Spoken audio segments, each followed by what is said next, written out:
The US President Joe Biden says only Lord Almighty could convince him to end his bid for re-election despite growing calls to step aside. During a debate with Donald Trump last week, Mr. Biden was seen to lose his train of thought, something he has repeatedly blamed on illness. He has spoken to ABC News in his first major television interview since the debate, as our North America correspondent Peter Bowes reports. Mr. President, do you want to talk about your message in Wisconsin? Can you still beat Trump? Yes, replied the president as he boarded Air Force One to rally Democratic voters in the state of Wisconsin. Haunted by his disastrous debate performance against Donald Trump, Joe Biden still has to convince many of his supporters that he's fit enough to serve a second term. The crowd at this campaign rally was enthusiastic enough, but the president felt he had to say it again. What's Joe going to do? Is he going to stay in the race? Is he going to drop out? What's he going to do? Well, here's my answer. I am running and going to win again. A rousing reception here, but what about the rest of the country? Several members of Congress, including one Democratic senator, have called for the president to pull out of the race. Shortly after the rally, Mr. Biden sat down for an exclusive interview with ABC News' George Stephanopoulos, who pressed the president on what had gone wrong during the debate, why he'd been so exhausted.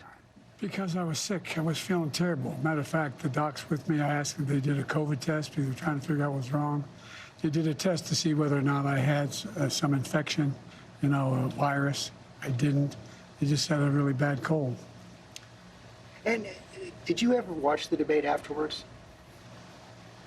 I don't think I did, no. The president was asked whether he'd take a cognitive test and release the results to the American people. He said it wasn't necessary. I have a cognitive test every single day. Every day I have that test. Everything I do. Not only am I campaigning, but I'm running the world. And that's not how it sounds like hyperbole. But we are the essential nation in the world. Madeleine Albright was right. And every single day, for example, today, before I come out here, I'm on the phone with the Prime Minister of, anyway, I shouldn't get into detail, but with Netanyahu.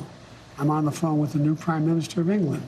Mr. Biden cast doubt on the opinion polls that suggest he's trailing behind Donald Trump. He said he didn't think anyone was more qualified or better than him to win the race. But this interview is unlikely to silence the president's Democratic critics who want him to call it a day. Peter Bowes, BBC News. And Peter joined me a little earlier and told me more about Biden's interview performance. It certainly wasn't a disaster. He was able, it seems, quite succinctly to answer most of the questions. There were times that he was a little incoherent. You were left wondering, where's he going with this answer, because it wasn't really relevant to what he was being asked. And that is typical of Joe Biden. So this interview was, by the media here, certainly billed as a make or break situation for Joe Biden after that disastrous debate. Well, I don't think it's broken him. I don't think it's made him. I think the jury is still out. And I think a lot of Democrats, especially those that have been criticizing him, saying that really there should be a different candidate, I don't think they're going to be satisfied by this. I don't think it's going to silence them.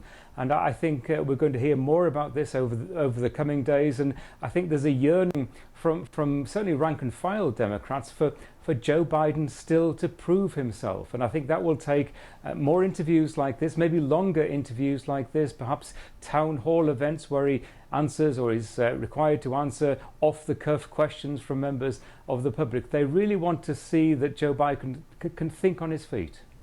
And where do you think this leaves those who are calling for him to step aside? Because he's made it very clear he intends to continue with his presidential bid, his plans to be re-elected. But what can those who doubt his performances really do to remove him?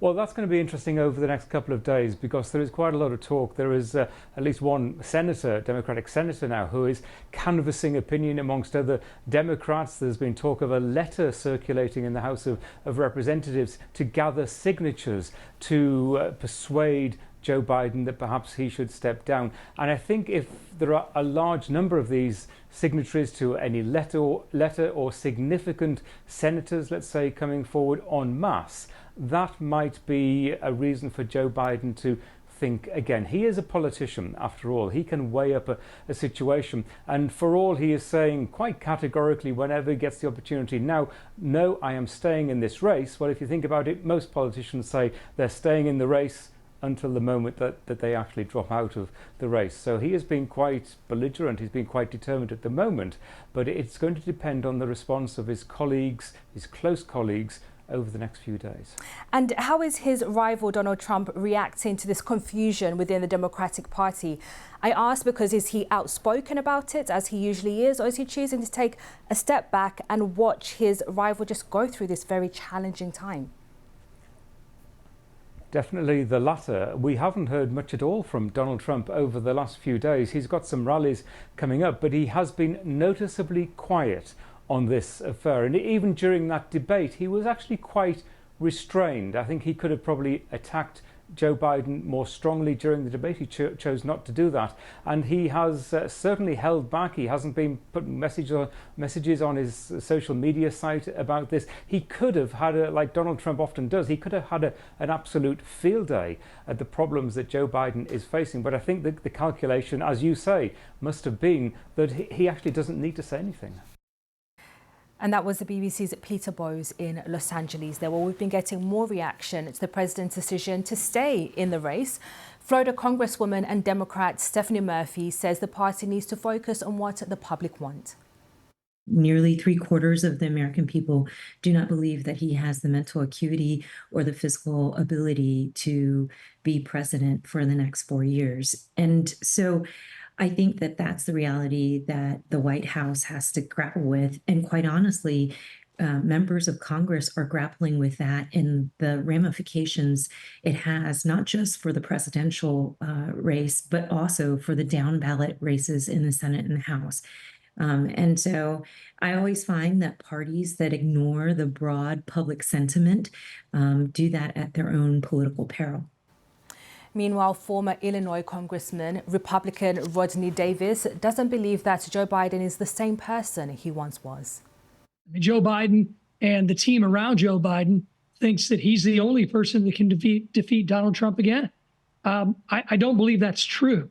I think the rest of the world has finally seen what many Republicans have been talking about for a few years now, that President Biden is not the same Joe Biden that I flew on Air Force Two with back in 2015. This is a different person. Obviously, the world witnessed that he was not up to the task in a debate. And what scares me most about our national security here in the United States is that we have a president that the majority of Americans don't feel is in charge right now.